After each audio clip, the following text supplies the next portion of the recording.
भारतीय मानसून ये सिर्फ बारिश का मौसम नहीं है। ये तो एक बहुत ही बड़ा एक कॉम्प्लेक्स क्लाइमेट इंजन है जो हमारे पूरे सबकॉन्टिनेंट को जिंदगी देता है। पर कभी सोचा है कि इस सालाना करिश्मे के पीछे कौन सी वायुमंडलीय ताकतें हैं, कौन इसे चलाता है? चलिए आज इसी की कहानी समझते हैं।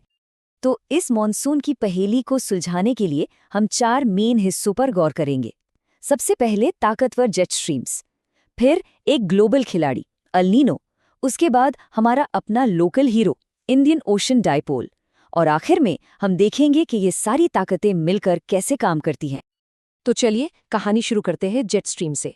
समझिए, यही मानसून बनने की पूरी प्रक्रिया का सबसे पहला, सबसे जरूरी पॉइंट है। तो सवाल ये है कि ये जेट स्ट्रीम्स हैं क्या आखिर? अच्छा, ऐसा सोचिए कि हमारे सिर के ऊपर, बहुत ऊपर, करीब 9 से 12 किलोमीटर की ऊंचाई पर हवा की तेज नदियां बह रही हैं। और सबसे मजेदार बात पता है क्या है?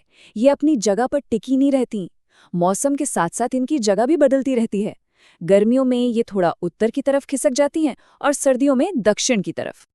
हमारे लिए मतलब भारतीय मानसून के लिए जो सबसे जरूरी है वो है ट्रॉपिकल ईस्टर्ली जेट स्ट्रीम।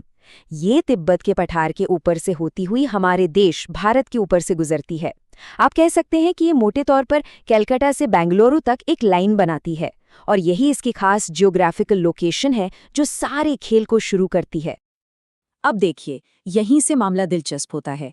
ये जो जेट स्ट्रीम की हवा है, ये नीचे उतरती है और सीधा दक्षिणी हिंद महासागर के ऊपर पहुंचती है। वहां पर पहले से ही एक हाई प्रेशर एरिया होता है। ये हवा उसे और भी ज्यादा शक्तिशाली बना देती है। ये पूरी की पूरी प्रक्रिया ना एक डोमिनो इफेक्ट की तरह है। एक चीज गिरती है तो दूसरी अपने आप शुरू हो जाती है। देखिए कैसे। सबसे पहले ईस्टर्ली हवाएं नीचे उतरी। उससे क्या हुआ? दक्षिणी हिंद महासागर में हाई प्रेशर और भी ज्यादा बढ़ गया। अब ये जो शक्तिशाली हाई प्रेशर है, ये हवा को भारत के ऊपर बने लो प्रेशर एरिया की तरफ धक्का देता है। और जब ये हवा भूमध्य रेखा यानी इक्वेटर को पार करती है तो पृथ्वी के घूमने की वजह से दाईं ओर मुड़ जाती है। और बस यहीं से जन्म होता है हमारे दक्षिण पश्चिमी ग्रीष्मकालीन मानसून का। लेकिन रुकिए, कहानी इतनी सीधी भी नहीं है। अब एंट्री होती है अल नीनो की। ये प्रशांत महासागर में हमसे बहुत दूर होने वाली एक बहुत ताकतवर घटना है, लेकिन इसका असर भारत के मौसम पर बहुत गहरा पड़ता है। तो अल नीनो को हम पहचानते कैसे हैं? इसके प्रेशर के उलटफेर से। देखिए, नॉर्मल सालों में क्या होता है, पूर्वी दक्षिण प्रशांत में मतलब साउथ अमेरिका के पास हाई प्रेशर होता है। लेकिन जिस साल अल नीनो आता है, ये सिचुएशन पूरी पलट जाती है। और पता है, प्रशांत महासागर में ताहिती और ऑस्ट्रेलिया के पास डार्विन, इन 2 जगहों के बीच के प्रेशर के अंतर से ही मॉनसून की ताकत का अंदाजा लगाया जाता है।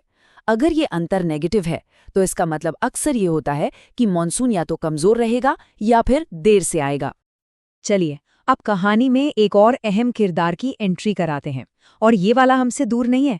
ये तो हमारे अपने हिंद महासागर में ही है। इसका नाम है इंडियन ओशन डाइपोल, या शॉर्ट में कहें तो आईओडी। अच्छा, आईओडी को समझने के लिए आप इसे समुद्र की सतह के तापमान का एक झूला समझिए, एक सीसॉ। होता क्या है कि इसमें कभी पश्चिमी हिंद महासागर पूर्वी हिस्से से ज्यादा गर्म हो जाता है तो कभी ज्यादा ठंडा। और तापमान का ये जो ऊपर नीचे होना है ना, ये अपने ऊपर के पूरे एटमॉस्फेयर पर असर डालता है। तो आईओडी के 2 मेन फेज होते हैं। एक है पॉजिटिव आईओडी। इसमें क्या होता है, पश्चिमी हिंद महासागर गर्म हो जाता है और ये हमारे मानसून के लिए एक बहुत अच्छी खबर होती है। और दूसरा है नेगेटिव आईओडी। इसमें ठीक इसका उल्टा होता है। पूर्वी हिंद महासागर गर्म हो जाता है, जो मानसून के रास्ते में रुकावट डाल सकता है। तो अब तक की कहानी से सबसे बड़ा सबक क्या है? यही कि मानसून का नतीजा किसी एक फैक्टर पे डिपेंड नहीं करता। अरे, ये तो इन सभी ग्लोबल ताकतों, जेट स्ट्रीम, अल नीनो और आईओडी के बीच एक बहुत ही कॉम्प्लेक्स डांस जैसा है। चलिए कुछ असली उदाहरण देखते हैं तो बात और साफ हो जाएगी। साल 1997 को लीजिए। ये एक मजबूत अल नीनो वाला साल था, मतलब मानसून कमजोर होना चाहिए था। लेकिन हुआ क्या, एक ताकतवर पॉजिटिव आईओडी ने आकर इसे बचा लिया और भारत में नॉर्मल बारिश हुई। अब इसका उल्टा देखिए, 1992 में उस साल अल नीनो भी था और नेगेटिव आईओडी भी। दोनों ने मिलकर बारिश में बहुत ज्यादा कमी कर दी। तो इससे साफ पता चलता है कि ये ताकतें कैसे एक दूसरे के असर को कम या ज्यादा कर सकती हैं। ठीक है, तो एग्जाम के लिए फटाफट एक क्विक रिवीजन कर लेते हैं। जो मेन शब्द हमें याद रखने हैं वो है जेट स्ट्रीम, अल नीनो और इंडियन ओशन डायपोल यानी आईओडी। कौन सी जगहें और कौन सी प्रक्रियाएं जरूरी हैं वो सब यहाँ लिस्ट में है। और हाँ, सबसे जरूरी फैक्ट जो याद रखना है वो ये कि एक पॉजिटिव आईओडी अल नीनो के नेगेटिव असर को भी कम कर सकता है। चलिए अब एक छोटे से क्विज से ये देखते हैं कि हमने कितना समझा। तैयार है? पहला सवाल, जेट स्ट्रीम की नॉर्मल ऊंचाई क्या होती है? बहुत बढ़िया। दूसरा सवाल, ट्रॉपिकल ईस्टर्ली जेट स्ट्रीम मोटे तौर पर किन दो भारतीय शहरों के बीच बहती है? ठीक है। तीसरा सवाल, मॉनसून के लिए जो जरूरी हाई प्रेशर एरिया है वो कहाँ बनता है? ओके, चौथा सवाल, अल नीनो की घटना किस महासागर में प्रेशर के उलटने से जुड़ी है? अगला सवाल, मॉनसून की भविष्यवाणी के लिए तहीती और किस दूसरी जगह के बीच का प्रेशर डिफरेंस इस्तेमाल होता है? चलिए, ये तो आसान है। आईओडी का पूरा नाम क्या है? अब थोड़ा मुश्किल। पॉजिटिव आईओडी के दौरान पश्चिमी हिंद महासागर पूर्वी हिस्से के मुकाबले गर्म होता है या ठंडा? अगला सवाल, आईओडी का कौन सा फेज आमतौर पर भारतीय मॉनसून के लिए फायदेमंद होता है?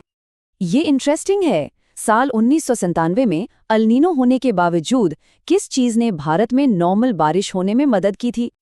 और अब आखिरी सवाल, जब हवाएं इक्वेटर को पार करके भारतीय उपमहाद्वीप की तरफ बहती हैं तो उन्हें क्या नाम दिया जाता है? इसका जवाब है दक्षिण पश्चिमी मानसून। तो देखा, भारत की ये जो लाइफलाइन है, ये मानसून, ये असल में कितना कॉम्प्लेक्स और ग्लोबली कनेक्टेड है। ये सिर्फ कोई लोकल मौसम नहीं बल्कि एक पूरी ग्लोबल कहानी है। यह प्रस्तुति लॉजिक लैडर इंस्टीट्यूट द्वारा गर्व से प्रायोजित है। अगर आपको ये जानकारी मददगार लगी हो तो प्लीज़ लाइक, सब्सक्राइब करें और नीचे कमेंट में अपने विचार जरूर बताएं।